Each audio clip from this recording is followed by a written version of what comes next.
Ada sebuah hotel misterius di kota Luyu. Kamar 1408 tidak boleh dibuka. Kamar ini dibuka dari tahun 1912 sejak hotel didirikan. Total ada 56 orang yang meninggal, bunuh diri dengan melompat, atau menggantung diri. Tidak ada yang tahu apa yang terjadi di kamar 1408. Untuk mencegah banyak tragedi, hotel memutuskan untuk menutup kamar ini.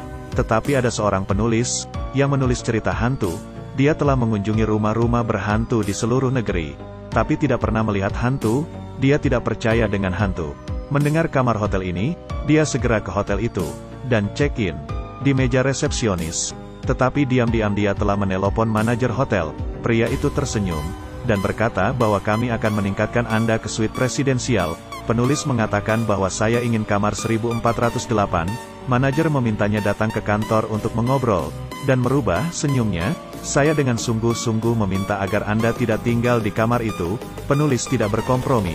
Manajer mengeluarkan buku catatan tebal. Anda dapat melihatnya. Korban pertama, meninggal pada tahun 1912 setelah pembukaan hotel.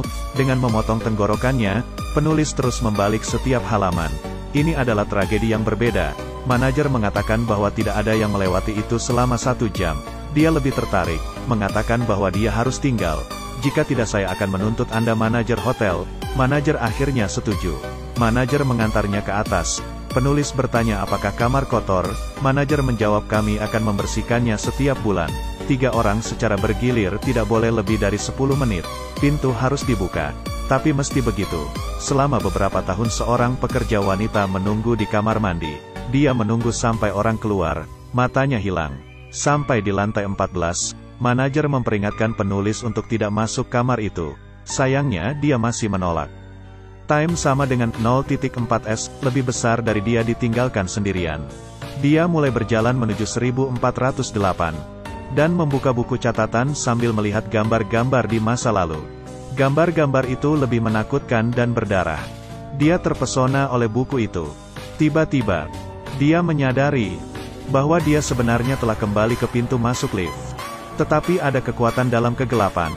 Dia menutup buku, dan fokus berjalan ke kamar 1408. Sebelum masuk, dia melihat seorang ibu di kamar sebelah dengan bayi.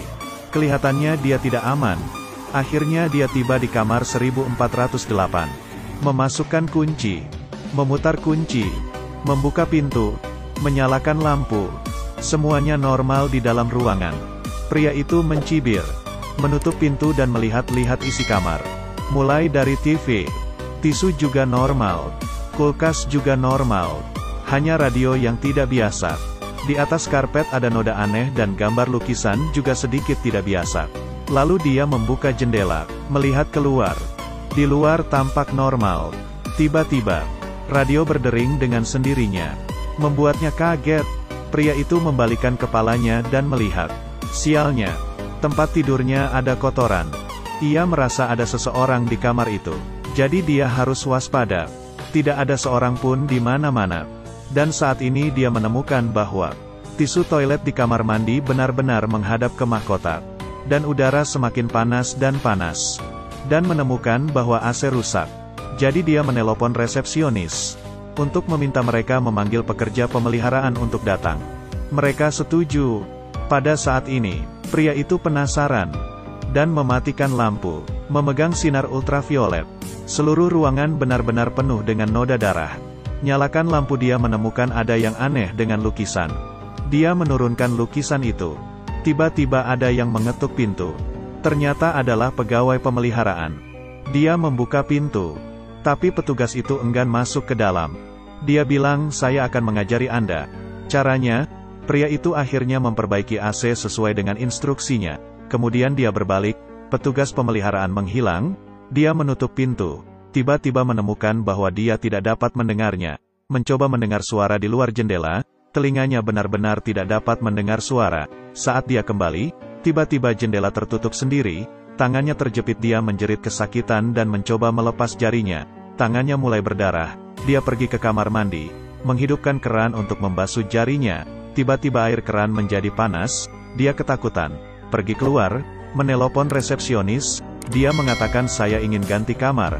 Tetapi mereka tidak menjawab pertanyaan itu. Dia mulai berkomentar dengan pelayanan hotel itu, dia marah. Tetapi pihak lain mengatakan bahwa sikap ini tidak baik. Kemudian telepon menjadi rusak. Pria itu benar-benar takut.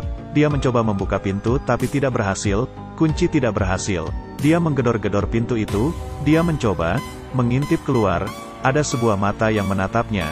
Dia cepat menjauhi pintu itu, menghampiri jendela kamar, mengeluarkan badannya, berteriak minta tolong. Tiba-tiba dia melihat, di seberang kamar ada satu kamar menyala. Di dalamnya ada seorang pria, dia mencoba memanggilnya. Orang itu sepertinya melihatnya, perlahan berdiri.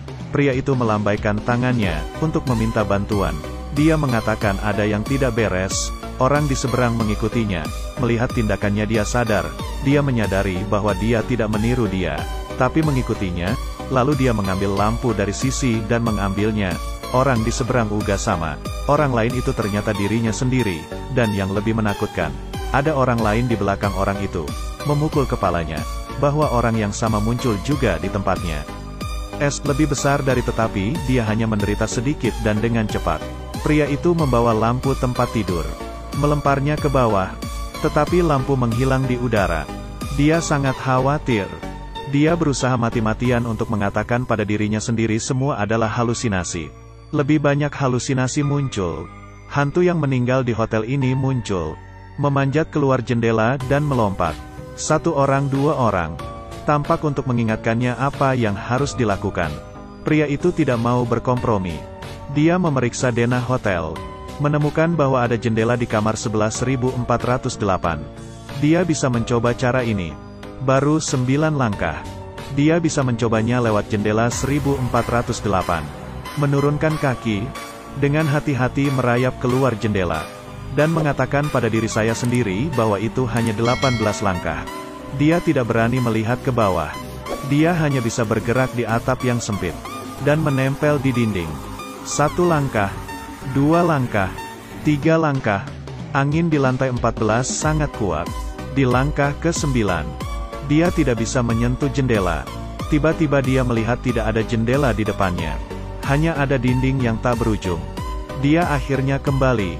Tidak mudah kembali ke kamar 1408. Jendela tertutup sendiri. Dia bangkit, dan memeriksa kembali denah kamar. Semua telah berubah. Hanya ada satu kamar 1408. Dia kembali mengintip. Di luar hanya ada tembok. Jendela berubah menjadi tembok. 1408 sudah jadi ruang rahasia. Suhu AC turun. Untungnya, sinyal bisa connect ke Wi-Fi. Dia buru-buru login, dan menghubungi mantan istrinya. Setelah video itu, air mulai menyembur ruangan, merusak listrik, komputer menjadi rusak. Harapan terakhir hilang. Tidak bisa menelpon. Tidak ada yang berfungsi. Kemudian dia mengambil buku di meja. Dia tidak pernah religius. Mengambil Alkitab. Dibukanya, tetapi dalamnya kosong. Tidak ada yang bisa dibaca. Sekarang adalah musibah. Sudah terlambat untuk menyesal. Sayangnya, segera ruangan menjadi dingin dan mulai membeku. Kamar hotel membeku. Suhu AC sampai minus. Dia memakai selimut, meminum alkohol, membakar barang. Tiba-tiba, komputer menyala. Dia merangkak mendekati komputer. Videonya masih hidup. Dia bertanya apa sudah telepon polisi. Dia bilang sudah. Polisi sudah di kamar 1408. Tapi kamarnya kosong. Pria itu bingung. Dia ada di kamar 1408. Dia tahu kamar ini penuh kejahatan. Dia bilang dia ingin mati. Perempuan itu berencana mendatangi hotel dan menyelamatkannya. Pria itu berkata jangan datang. Siapa yang tahu? Layar itu tiba-tiba muncul. Cepat datang, aku di kamar 1408. Anda menyelinap masuk. Pria itu mencoba menahannya. Tapi wanita itu tidak bisa mendengar suaranya. Pria itu menatapnya di layar. Pria itu tersenyum padanya.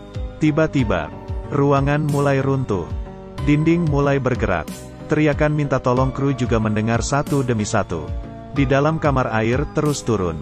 Pria itu bangkit, memukul lukisan. Air mengalir keluar dari lukisan, dan membanjiri ruangan. Pria itu berangsur-angsur kehilangan kesadaran. Akhirnya dia tersadar. Dia ada di rumah sakit. Semua orang sangat gembira. Pria itu merasa tenang. Segala sesuatu tentang 1408 hanyalah mimpi buruk. Pernahkah mereka mendengar tentang hotel itu? Perempuan itu menjawab tidak. Jadi itu hanya mimpi. Kehidupan pria yang kembali ke jalurnya. Dia mengesampingkan kematian putrinya. Mengambil inisiatif untuk kembali dengan mantan istrinya. Pengalaman 1408 ditulisnya menjadi sebuah buku. Dia membawanya ke penerbit. Di kantor pos. Tiba-tiba dia menemukan bahwa petugas kantor pos adalah petugas hotel.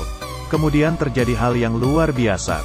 Semua orang di kantor pos sibuk menghancurkan tembok. Ada tulisan di dinding.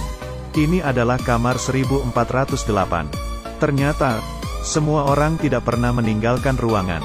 Saat ini, ruangan telah menjadi reruntuhan yang terbakar. Putrinya yang sudah meninggal muncul. Dia meneteskan air mata dan memeluknya erat. Tidak lama, putrinya kembali mati. Pria itu tidak bisa terima. Kenapa putrinya harus mati 2 kali? Pria itu menghancurkan barang-barang di ruangan yang begitu kejam. Kemudian, penghitung waktu berakhir. Dia bertahan selama 1 jam. Kamar itu kembali seperti semula. Telepon berdering. Pria itu mengangkatnya. Ada suara di telepon. Berkata, bahwa jam ini akan memulai kembali putaran tak terbatas. Tapi Anda juga bisa memilih layanan check-out kilat. Melihat sebuah tali yang diikat. Membujuknya untuk bunuh diri. Suara di telepon juga. Mengatakan istrinya akan datang dalam 5 menit. Pria itu marah. Bahkan jika dia meninggal, dia akan merusak ruangan ini. Pria menghabiskan seluruh hidupnya melarikan diri. Setelah anak perempuannya meninggal, dia melarikan diri dari kenyataan. Ayahnya sudah tua di panti jompo. Dia membakar kamar dan berniat membakar dirinya. Di lantai bawah, staf hotel semua diusir karena kebakaran. Mereka melihat api berasal dari kamar 1408. Membakar habis. Dia di atas bertekad. Dia menggunakannya botol memecahkan jendela. Kamar meledak. Semua habis di dalam 1408. Tidak ada lagi tragedi. Di dalam kamar 1408. Dia akan menjadi yang terakhir. Tetapi, kamar 1408 bukanlah kamar hotel biasa. Kamar hotel sebenarnya melambangkan hati seseorang. Tidak ada yang berani menghadapinya. Hanya ingin melarikan diri. Gemetar.